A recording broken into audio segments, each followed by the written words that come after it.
I picked up this garland at Five Below.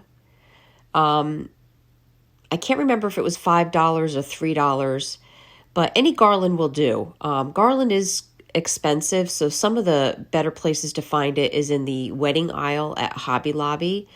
With their 50% off, a lot of times you can get that pretty inexpensive. But this is kind of like a, the nice boxwood type greenery. And I have this straw wreath that I picked up at the Dollar Tree. And I'm just taking some Snow Owl by Wise Owl paint, and I'm just brushing and just kind of giving a surface paint. I'm not getting down into the layers. I kind of like the contrast anyway with the white and the natural wood. And then I just took this garland and wrapped it around my wreath form here.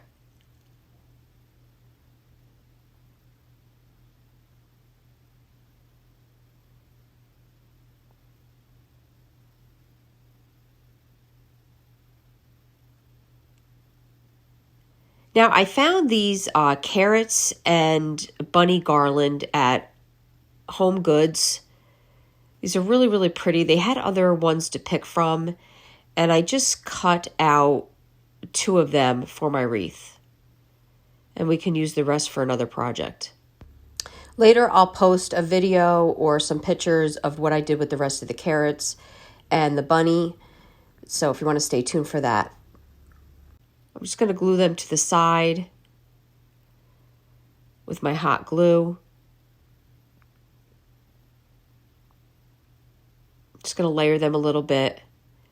And then I cut out one of the bunnies and glued that just underneath.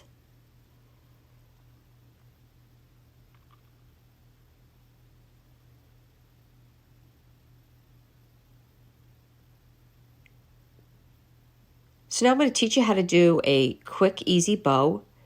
You want to start, I'm going to use 2 different ribbons. I kind of like this. It kind of had the burlap look with the stripes, and then the other one is the burlap look with the polka dots. And you want to start by making sure your tail is the length that you want it. And then you're going to pinch and start your first loop to the right, and then you're going to take them together and do your loop to the left. You may have to manipulate your ribbon as you go to your second loop to the right.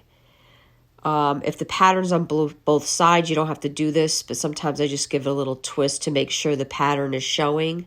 And then I'm going to do a loop to the left. Now, the more loops you do, the bigger your bow is going to be. I'm just going to do the 4 loops here, and then I'm going to cut from my roll. I always keep everything attached to my roll till the end to make sure I have enough. And then I'm going to take a piece of jute, actually a piece that I cut from this strand of garland, and I'm just going to tie it around the center and give it a nice tight tie into a knot. Now you're going to take your loops and you're going to separate the 2 different ribbons. I may pull the first where the stripe goes to the right, and then the second one I'll do it where the stripe one goes to the left.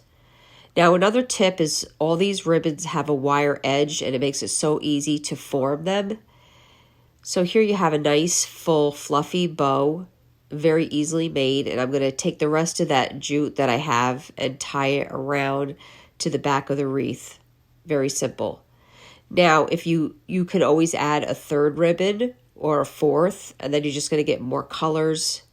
And again, the size of your loop is going to be the size of your bow, and the amount of loops is going to be the fullness of your bow. So I really hope this was helpful. I like to use my pinking shears for the edges. You could do a tuxedo trim at the end, whatever you like, or even straight across with the pinking shears. It gives it a nice edge. I really hope you enjoyed this video. For other tutorials, go check us out on YouTube. You can now watch all our videos at chalkandfancy.com for any paint products, tissue paper, transfers, and now our mesh stencils, chalkandfancy.com. Thank you.